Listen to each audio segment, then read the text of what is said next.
तो आप लोग ने अक्सर सुना होगा कि रॉयल एनफील्ड की बाइक जो है अब वो मॉडर्न होती जा रही हैं, क्योंकि उसके अंदर अब आपको नए नए फीचर्स मिल रहे हैं। तो लोगों का कहना है कि भाई रॉयल एनफील्ड जो है अब मॉडर्न होता चला जा रहा है, थोड़ा सा एडवांसमेंट आ रहा है उसके अंदर। लेकिन रॉयल एनफील्ड के पास एक बाइक ऐसी भी है जो बहुत ज़्यादा अगर मॉडर्न ना भी हो तो बेटर है, और क्योंकि वो बाइक एक एक्चुअल रेट्रो क्लासिक मोटरसाइकिल है। तो आइए आज की इस वीडियो में मिलवाता हूँ आपको उसी रेट्रो क्लासिक मोटरसाइकिल इंटरसेप्टर 650 से। तो ये है वो रॉयल एनफील्ड की रेट्रो क्लासिक मोटरसाइकिल इंटरसेप्टर 650। अब आप में से कुछ लोग सोचेंगे कि यार इंटरसेप्टर को तो लॉन्च हुए काफी टाइम हो चुका है, लेकिन जैसे कि आप लोग जानते हैं कि ये रेट्रो क्लासिक मोटरसाइकिल है और ये जितनी पुरानी होगी उतना ही बेटर है। और इसीलिए आज की इस वीडियो में मैं आपको अपना कुछ एक्सपीरियंस शेयर करने वाला हूं, क्योंकि दूर से दिखने वाली हर चीज इतनी अच्छी नहीं होती है। और अगर आप लोग इस बाइक को लेने का मन बना रहे हैं, प्लान कर रहे हैं, तो आप लोग जरूर चाहेंगे कि आपको एक बार ये चीज पता चल जाए कि इस बाइक के अंदर क्या अच्छाइयां हैं और क्या कमियां हैं। और इसीलिए जब मैं इस बाइक को राइड करूंगा और इसके साथ साथ जब मैं इस बाइक को चला रहा हूं मैं काफी दिन से, और उसके बाद मैं अपना एक्सपीरियंस शेयर कर रहा हूं कि एक्चुअल में ये बाइक मुझे कैसी लगी है, इस बाइक के अंदर वो क्या अच्छाइयां हैं और वो क्या कमियां हैं जो अक्सर लोग बताने से थोड़ा सा कतराते हैं।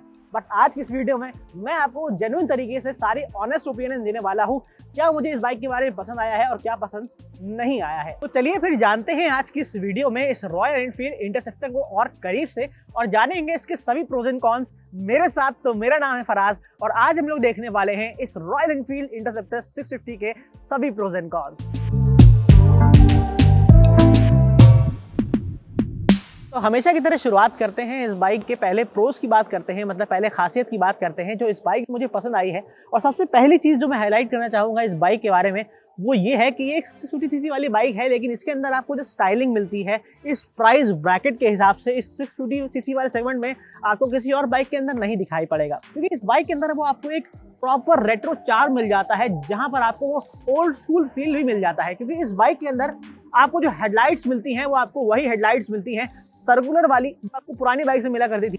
दूसरी चीज ये है कि इस बाइक के अंदर जो आपको टैंक मिलता है वो इतना नीट एंड क्लीन लुक देता है, जहां पे आपको बहुत ज्यादा कोई एक्स्ट्रा ग्राफिक्स नहीं मिलते जिस तरीके से आज की मॉडर्न बाइक्स में दिखाई पड़ता है। तो ये आपको बिल्कुल पुराना फील देती है। साथ ही साथ इस बाइक के अंदर जो आपको सीट मिलती है वो आपको सीट का जो फिनिश है, सीट का जो सीट कवर जो रॉयल एनफील्ड की तरफ से लगा हुआ आता है वो सीट कवर भी बिल्कुल रेट्रो है। और ये सिंगल पीस वाली लॉन्ग सीट है जिसके अंदर आपको ये फील जो है वो पुराना ही आता है, मतलब पुरानी बाइक की तरह ही फील होता है।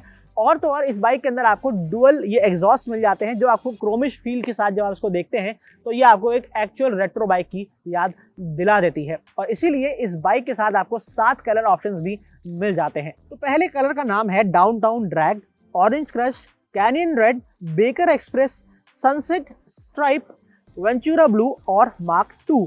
ये सारे कुछ कलर हैं जो आपको इस बाइक के साथ मिलते हैं, और यही सारी चीजें इस इंटरसेप्टर को बनाती हैं एक एवरग्रीन मोटरसाइकिल। और रॉयल एनफील्ड की बाइक्स में आपने अक्सर ये चीज देखी होगी कि आपको जो फिट एंड फिनिश मिलती है, आपको जो बिल्ड क्वालिटी मिलती है वो काफी अच्छी रहती है। और दूसरी चीज वो इस बाइक के अंदर पसंद आई है वो यही है कि इसके अंदर सॉलिड बिल्ड क्वालिटी आपको मिल जाती है। प्लास्टिक यूज काफी कम दिखाई पड़ता है, नॉमिनल जगह पर ही आपको थोड़ा बहुत, जहाँ पे प्लास्टिक फ्रंट मडगार्ड जो है, रियर मडगार्ड जो है, आपको सब थोड़ी बहुत चीजें जो हर बाइक में प्लास्टिक की होती हैं इसमें भी आपको प्लास्टिक की दिखाई पड़ेंगे। लेकिन जो टैंक वगैरह है सारी चीजें जो है ये सब आपको मेटल ही दी गई है। तो इस सब चीजों की वजह से क्या होता है कि आपकी जो मेंटेनेंस होती है वो थोड़ी सी कम हो जाती है, क्योंकि आपको ज़्यादा फिक्र नहीं करनी पड़ती है कि यार अगर मेरी बाइक गिर जाए तो पार्ट नहीं टूटेगा। ठीक है, डेंट आएगा लेकिन डेंट वगैरह तो सही हो जाएगा, लेकिन आपकी जो पार्ट टूटने की चीजें होती हैं, जो आपकी फिक्र होती है वो कम हो जाती है। और इसीलिए इस बाइक की बिल्ड क्वालिटी बहुत अच्छी है। इसीलिए मैं इस बाइक को एवरग्रीन बाइक कह रहा हूं, क्योंकि इसको आप लोग जब ले लेंगे तो आप लोग को बहुत टाइम तक फिक्र नहीं करनी पड़ेगी, क्योंकि ये बाइक फिर कहीं नहीं जाने वाली, क्योंकि इसके अंदर आपको मिलती है सॉलिड बिल्ड क्वालिटी। तो रॉयल एनफील्ड ने इस बाइक के साथ सबसे अच्छी चीज ये भी करी है कि इस बाइक के अंदर उन्होंने 648 सीसी वाला oil cooled parallel two engine दे दिया है। और ये जो इंजन है ये काफी स्मूथ है, काफी रिफाइंड है।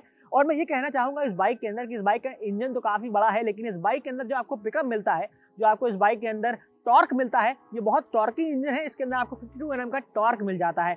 और ये टॉर्क के अंदर जो आपको पिकअप मिलता है, कहने का मतलब ये है कि इस बाइक के अंदर अगर आप इसको चलाएंगे तो इसके अंदर जो आपको पिकअप मिलता है वो आपको मिड रेंज में भी काफी अच्छा मिलता है। और अगर आप इस बाइक को लो गियर्स में, मतलब ज्यादा गियर्स में अगर आप इसको लो स्पीड पर चलाते हैं तो इस बाइक के अंदर भी काफी अच्छा पिकअप आपको तब भी मिल जाता है। और वही चीज इसके साथ टॉप एंड के साथ भी है, क्योंकि इस बाइक के अंदर पावर बहुत अच्छी मिलती है। अब आप लोगों को लगेगा भाई कि रेट्रो क्लासिक मोटरसाइकिल है, ओल्ड स्कूल होगी परफॉर्मेंस वाइज भी, तो ऐसा बिल्कुल भी नहीं है। क्योंकि ये आप ये मत समझिएगा कि ये बाइक जो है वो ओल्ड स्कूल है परफॉर्मेंस के टर्म्स में, क्योंकि ये बाइक जो है किसी मॉडर्न बाइक से कम नहीं है। क्योंकि इस बाइक के अंदर आपको 48 bhp की पावर मिल जाती है, और ये 48 bhp जो है आपको इजीली 120 के आसपास क्रूजिंग करवा पाएगा हाईवे के ऊपर। अगर मैं अपना एक्सपीरियंस की बात करता हूँ तो ये बाइक जो है, जब मैंने इस बाइक को चलाया है तो ये बाइक सेकंड गियर में ही आपको 100 की स्पीड जो है वो टच करा लेती है। आपको रेड लाइनिंग भी नहीं करनी पड़ती। इस बाइक के अंदर जो रेड लाइन आती है वो 8000 आरपीएम के पास आती है। लेकिन अगर आप लोग इस बाइक को सेकंड गियर में और अगर आप उसको 100 की स्पीड पर चलाएंगे तो ये बाइक बहुत ईजिली चली जाती है, बहुत ज़्यादा एफर्ट नहीं करती है।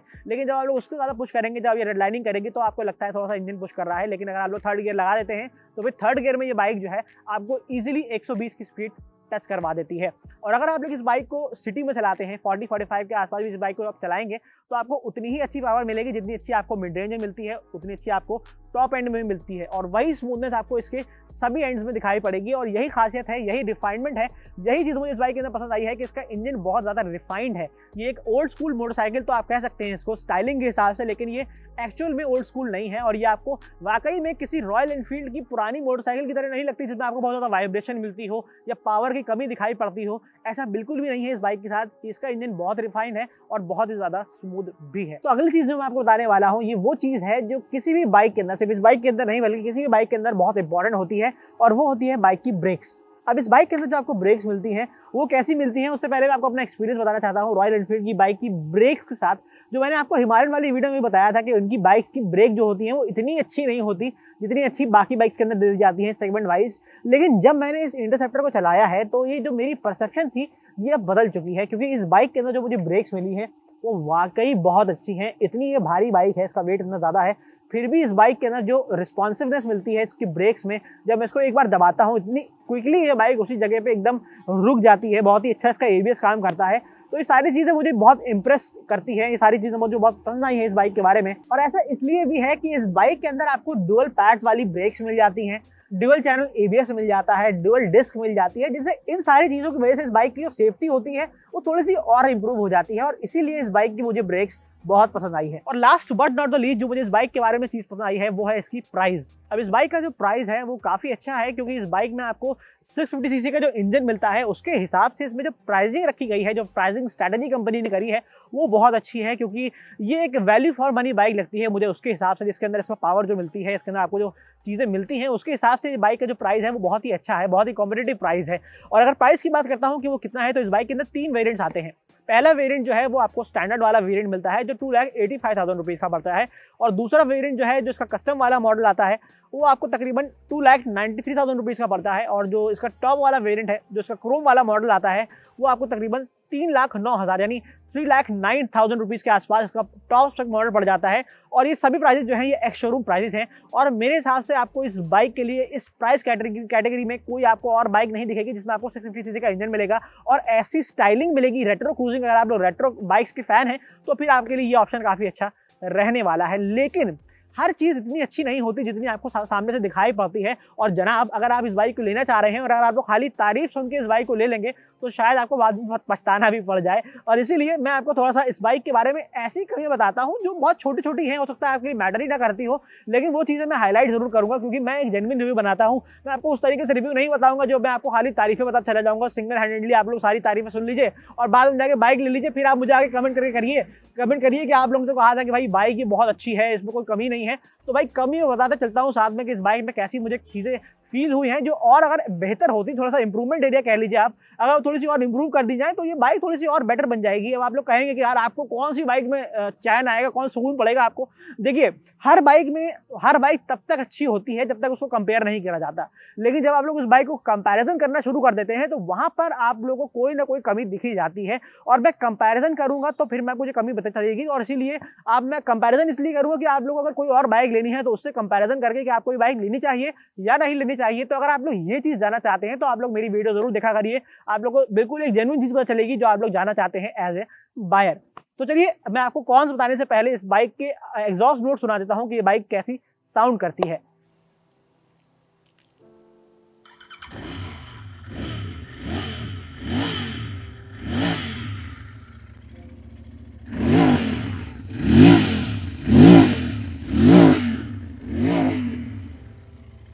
तो सबसे पहली कमी या फिर मैं कहूँ एक इम्प्रूवमेंट एरिया वो ये है कि इस बाइक के अंदर आपको स्पोक्स व्हील्स मिलते हैं। और स्पोक्स व्हील्स में हमेशा ये प्रॉब्लम रहती है कि उसके अंदर आपको ट्यूबलेस टायर नहीं मिलते, ट्यूब वाले टायर मिलते हैं। और ऐसी बाइक लेने के बाद अगर आप लोग टूरिंग पे नहीं जाएंगे तो उसका फायदा क्या है। और ऐसी बाइक से जब आप लोग टूरिंग पे जाते हैं और आपको ट्यूबलेस टायर नहीं मिलते हैं तो वाकई वो एक बहुत बड़ी प्रॉब्लम होती है। आप हमेशा सोचते रहेंगे चलाते वक्त कि कहीं मेरा टायर जो है बाइक का वो पंचर ना हो जाए।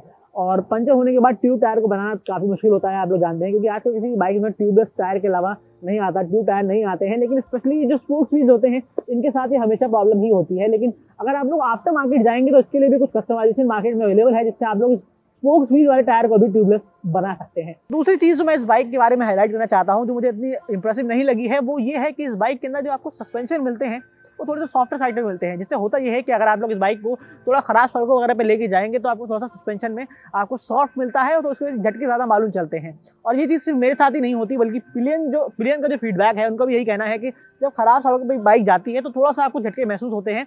वैसे अगर मैं बताना चाहूँ सस्पेंशन कौन से मिलते हैं, तो फ्रंट में आपको टेलीस्कोपिक सस्पेंशन मिल जाते हैं और जिसमें आपको 4 गेटर्स मिल जाते हैं। रियर में जो आपको सस्पेंशन मिलते हैं वो आपको गैस चार्ज वाले रियर सस्पेंशन मिल जाते हैं, जिसको आप लोग एडजस्ट भी कर सकते हैं। लेकिन ये थोड़े से सॉफ्टर हैं, उसकी वजह से आपको थोड़ा सा कभी इनकन्वीनियंस हो जाती है जब आप लोग किसी खराब सड़क पर इस बाइक को चलाते हैं। अब तीसरी चीज जो मुझे इस बाइक के बारे में वाकई पसंद नहीं आई और ये मुझे बहुत ही अजीब लगी है, स्पेशली रॉयल एनफील्ड की तरफ से ये चीज हुई है, और वो ये चीज ये है कि भाई रॉयल एनफील्ड की इस बाइक के अंदर एक ऐसी अजीब कमी है जो काफी इरिटेटिंग है। और वो ये है कि इस बाइक में जो आपको फुटपैक्स मिलते हैं उनकी पोजीशन बहुत अजीब है। उसकी एक लेकिन वजह है, और वजह ये है कि इसका इंजन जो है ये पैरेलल टू इंजन है और ये काफ़ी बड़ा भी है, 648 सीसी का इंजन है, जिसकी वजह से इंजन बाहर निकला हुआ है। तो फुटपैक्स की पोजीशन है वो इतनी सही तरीके से नहीं हो पाई है, जहाँ पे आप लोग जब इस बाइक को मान लीजिए ट्रैफिक में है और आप लोग इस बाइक को अगर थोड़ा सा आगे कर रहे हैं तो आप लोग देख रहे हैं कि मेरे पैर पे ये जो है फुटपैक्स हैं ये लड़ रहे हैं। और अगर मैं इस बाइक के थोड़ा सा पीछे जाता हूं तो आप लोग देख रहे हैं कि यहाँ पे पीछे जाने के बाद अगर मैं यहाँ पैर रखता हूं तो फिर भी ये पैर थोड़ा सा लड़ने लगता है, तो काफ़ी अजीब लगता है। अभी मैं बाइक को आगे पीछे नहीं कर रहा हूँ क्योंकि मैं कैमरे से बाहर चला जाऊँगा, लेकिन मैं आपको ये बता रहा हूँ कि बाइक में आपको बहुत अजीब फुटपैक्स मिलते हैं जिनकी पोजीशन बहुत अजीब है। और ना सिर्फ ये जो आपको फ्रंट वाले फुटपैक्स हैं इसकी पोजीशन अजीब है, बल्कि जो पीछे वाले फुटपैक्स हैं उसको भी आप लोग देख पा रहे हैं। दोनों तरफ आपको एग्जॉस्ट मिलता है, तो दोनों तरफ ये जो आपको फुटपैक्स मिलते हैं थोड़ा सा पीछे की तरफ है और थोड़ा सा ऊपर की तरफ है, जिससे अगर आप लोग बैठते हैं तो आप लोग का पैर यहाँ पर जाता है। और पोजीशन थोड़ी सी ऐसी रहती है कि आप लोग जब आगे वाला बंदा बैठता है, राइडर बैठता है, उसके पीछे आप लोग का पैर थोड़ा सा ऐसा फैल जाता है, क्योंकि थोड़ा सा ऊपर पोजीशन होता है, तो वहाँ पे नीचे होता है तो ये ऊपर हो जाता है। थोड़ा सा आप लोग को प्रॉब्लम हो सकती है आप लोग जब पीछे बैठते हैं, तो ये चीज़ें मुझे काफ़ी अजीब लगती हैं। छोटी छोटी चीज़ें हो सकता है आपके लिए मैटर नहीं करती हो, लेकिन ये चीज़ें मुझे हाईलाइट करना जरूरी है ताकि आप लोग को एक जेन्युइन चीज़ पता चल पाए। और नेक्स्ट चीज़ मैं ये हाईलाइट करना चाहूँगा इस बाइक के बारे में, जो मुझे पर्सनली राइड करने के बाद एक कमी लगी है, वो ये है कि इस बाइक के अंदर आपको कोई भी नेविगेशन वगैरह का फीचर नहीं मिलता, जैसे आपको मेटियोर और रॉयल एनफील्ड की हिमालयन के अंदर मिलता है। अब आप में से कुछ लोग स्मार्ट लोग जो होंगे वो ये सोचेंगे कि यार आप तो कह रहे थे कि ये रेट्रो क्लासिक मोटरसाइकिल है और इसके अंदर तो चीज़ें बदलनी नहीं चाहिए, तो फिर ये बाइक तो मॉडर्न बन जाएगी। आप ये समझ रहे हैं कि नेविगेशन जो है ये बहुत एडवांस चीज़ है, बहुत ऐसी चीज़ है कि अगर वो आ जाएगी तो ये बहुत मॉडर्न बन जाएगी। लेकिन जनाब ये जो नेविगेशन है ये आज की डेट में एक बेसिक नेसेसिटी बन चुकी है, क्योंकि आप लोग कहीं भी जाते हैं तो आपको उसके लिए नेविगेशन की ज़रूरत पड़ती है। और अगर आप इस बाइक को खरीदेंगे और आप इससे टूरिंग पे जाएंगे तो नेविगेशन आपके लिए एक नेसेसिटी है। जब आप लोग कहीं रास्ता भटक जाएंगे, आपको कहीं जाना होगा, नेविगेट करना होगा, तो अगर आपके अंदर एक नेविगेशन का फीचर ऐड कर दिया जाएगा तो वो कोई एडवांसमेंट नहीं हो जाएगा, बल्कि एक नया फीचर होगा जो आपको हेल्प करेगा। लेकिन जो लोग इस बाइक को पूरा रॉ रखना चाहते हैं, रेट्रो रखना चाहते हैं और चाहते हैं कि इसके अंदर कुछ चीज़ें नई ना आए, तो उनके लिए as a option Royal Enfield को दे देना चाहिए था कि इसके अंदर वो ट्रिपल नेविगेशन ऐड कर देते, जिस तरीके से उन्होंने अपने बाकी मॉडल्स के अंदर दिया है। अब तो क्लासिक के अंदर भी आने लगा है, जो कि क्लासिक बाइक है उसके अंदर भी नेविगेशन आने लगा है एज ए ऑप्शन। तो आप लोग वो चीज़ ले सकते हैं अगर आपको नेविगेशन नहीं चाहिए, तो एज ए ऑप्शन इसके अंदर ट्रिपल नेविगेशन होना चाहिए था, जो रॉयल एनफील्ड ने देना शुरू कर दिया है बाइक्स के अंदर। तो मैं यही चाहूँगा कि अगर आप में से कोई लोग चाहते हैं कि इसके अंदर नेविगेशन आना चाहिए तो कमेंट सेक्शन में मुझे ज़रूर बताइएगा। और नेक्स्ट चीज़ मैं एक और चीज़ हाईलाइट करना चाहूँगा, लास्ट में अपना पॉइंट हाईलाइट करना चाहूँगा कि ये बाइक बहुत ज़्यादा हैवी है। अब हैवी है कैसे पता चलता है, जब आप लोग इस बाइक में 2 लोग बैठ जाते हैं तो आपको वो एक्चुअल वेट पता चल जाता है कि बाइक वाकई बहुत हैवी है। दूसरा वेट क्यों पता चलता है, जब आप इस बाइक को मिडिल स्टैंड पे लगाते हैं। मैं इस बाइक को मिडिल स्टैंड पे नहीं लगाऊंगा क्योंकि जो सरफेस है इस पर मिडिल स्टैंड लगाएंगे तो आपको बहुत ज़्यादा पावर वैसे भी लगने वाली है। लेकिन एक्चुअल में अगर मैं वेट की बात करता हूँ तो इस बाइक का जो ड्राई वेट है वो 202 kg का है, यानी 202 kg का है। लेकिन जब आप इस बाइक में फ्यूल वगैरह डलवा लेंगे तो तकरीबन ये बाइक जो है 210 किलो के आसपास, 215 किलो के आसपास हो जाती है, जो एक्चुअल में बहुत हैवी बन जाती है। तो मैंने अपने इंस्टाग्राम पे कुछ दिन पहले एक ऐसा पोल किया था जिसके अंदर मैंने कुछ चीज़ें पूछी थी और आप लोग से ये पूछा था कि आप लोग को रॉयल एनफील्ड की इंटरसेप्टर के अंदर क्या चीज़ें जाननी है। और वो ये चीज़ थी, उनमें से मैंने 2 चीज़ें पिक करी है जो बहुत इंपॉर्टेंट है मेरे हिसाब से इस बाइक के इस वीडियो के अंदर कवर करना। पहली चीज़ ये है कि आप लोगों ने मुझसे पूछा है कि क्या इस बाइक के अंदर हीटिंग इशूज़ हैं। तो देखिए, पहले तो मैं आपको बता दूं कि इस बाइक के अंदर 648 सीसी का इंजन मिलता है, जो एक्चुअल में बहुत बड़ा इंजन है, और उसके हिसाब से इस बाइक के अंदर देखा जाए तो हीटिंग इशूज़ तो नहीं है, लेकिन हीटिंग काफ़ी होती है। और अभी तो ठंड का मौसम है तो हमें ज़्यादा नहीं पता चल पाया कि एक बाइक कितनी हीट करती है।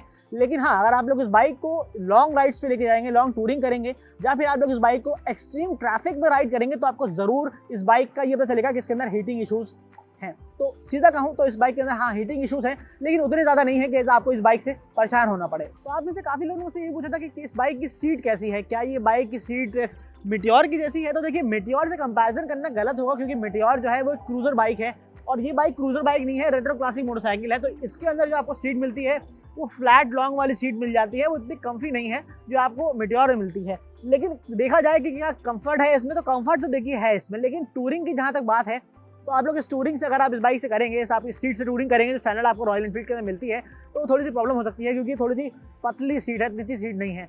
उसके लिए रॉयल एनफील्ड की ही एक सीट आती है, जो टूरिंग वाली सीट आती है स्पेशली, उसको आप लोग लगवा सकते हैं, वो थोड़ी सी बेटर है। या फिर आप लोग आफ्टर मार्केट जाके किसी अच्छी सीट वाले से आप लोग दूसरी सीट लगवा सकते हैं, थोड़ी सी कस्टमाइज करवा सकते हैं, जिससे सीट थोड़ी सी और बेटर बन जाएगी। और आइए मैं अब आपको आखिरी सवाल का जवाब देता हूँ कि ये बाइक कैसी है, क्या ये आपको बाइक लेनी चाहिए या नहीं लेनी चाहिए। तो इसमें तो कोई डाउट नहीं है कि आपको ये बाइक नहीं लेनी चाहिए। अगर आप लोग एक हाई डिस्प्लेसमेंट वाली बाइक चाहते हैं, और अगर आपके पास इतना बजट है कि आप लोग इस बाइक को अफोर्ड कर सकते हैं, और आप लोग रॉयल एनफील्ड लवर हैं, तो आप लोग इस बाइक के लिए ज़रूर जा सकते हैं, क्योंकि ये रॉयल एनफील्ड की one of the best bike में से है, जो आपको इस डिस्प्लेसमेंट के अंदर मिलती है, 650 सीसी के अंदर आपको आती है। तो ये बाइक मुझे बहुत पसंद आई है, क्योंकि इसके अंदर बहुत अच्छा रिफाइनमेंट मुझे मिलता है। लेकिन अगर आप लोग को बहुत ज़्यादा टेकी बाइक चाहिए, जिसके अंदर आपको बहुत अच्छे फीचर्स होने चाहिए, तो फिर आप इसके ऑल्टरनेटिव तलाश कर सकते हैं। आपको ये बाइक उसके लिए सूटेबल नहीं होगी, क्योंकि इसके अंदर आपको बहुत ज़्यादा एडवांस फीचर नहीं मिलते, क्योंकि ये एक रेट्रो मोटरसाइकिल है और इसके अंदर आपको उतने फीचर्स से एक्सपेक्ट नहीं करने चाहिए। तो फिर मेरे हिसाब से ये रेट्रो को देखते हुए, इसकी थीम को देखते हुए, इसकी पावर को देखते हुए और इसके प्राइस को देखते हुए, सबसे इंपॉर्टेंट चीज़ है जो वैल्यू फॉर मनी बनाती है इस बाइक को, उसके लिए ये बाइक मुझे काफ़ी पसंद आई है, और मैं आपको ये बाइक हाईली रिकमेंड करना चाहता हूँ। और आज की वीडियो में इतना ही था। उम्मीद है कि आपको आज की वीडियो पसंद आई होगी। लेकिन जाने से पहले आपको मैं ये बता दूं, जहाँ पे मैं वीडियो बना रहा हूँ वहाँ पे बहुत ठंड है, और आपको अगर हमारा ये एफर्ट पसंद आया हो, जहाँ पर मैंने ठंड में आपके लिए ये वीडियो बनाई है, अगर आपको आज की वीडियो पसंद आई हो तो इस वीडियो को लाइक ज़रूर कर दीजिएगा जाने से पहले। और अगर आपको इस बाइक से लेकर कोई सवाल हो, आप लोग मुझसे पूछना चाहते हो, तो आप लोग इस बाइक से रिलेटेड मुझसे कोई भी सवाल पूछ सकते हैं। और अगर आपने मुझे इंस्टाग्राम पर फॉलो नहीं किया है, तो अभी के अभी जाइए और वहाँ पे मुझे फॉलो करिए। फराज23 डालकर मुझे फॉलो करिए, मोटोनॉमिक्स1 डालकर मोटोनॉमिक्स को फॉलो करिए, जहाँ पर आपको इस इंटरसेप्टर की बहुत सारी स्टोरीज और रील्स वगैरह मिलेंगी, जहाँ पर मैं आपको इस बाइक के बारे में और करीब से बताऊंगा, बिल्कुल लाइव बताऊंगा इस बाइक के बारे में। तो वहाँ पर जाइए और मुझे फॉलो करिए, और आप लोग इस बाइक के बारे में और भी ज़्यादा जान सकते हैं, तो ये बाइक मुझे कैसी लग रही है। बट आपको ये बाइक कैसी लग रही है वो तो आप लोग मुझे कमेंट सेक्शन में बताने वाले हैं कि आपको ये बाइक कैसी लग रही है, ताकि मुझे ये पता चल सके कि आप लोगों ने वीडियो ध्यान से देखी है। और अगर आपको इस वीडियो में कोई कमी दिखाई पड़ती है तो मुझे माफ़ कीजिएगा, क्योंकि हम लोग इतनी ठंड में वीडियो बना रहे हैं, कुछ भी गलत निकल सकता है, कुछ भी गलत बोल सकता हूँ। ठंड बहुत है यहाँ पे, बार बार हम लोग इसके साइलेंसर और इसके इंजन को छू रहे हैं, क्योंकि हमारे हाथ इतने ज़्यादा ठंडे हो चुके हैं। तो बस आज की वीडियो में इतना ही था। मिलता हूँ मैं आपसे किसी नेक्स्ट वीडियो में किसी इन्फॉर्मेटिव ऑटो कंटेंट के साथ। तब तक के लिए ड्राइव सेफ, राइड हार्ड।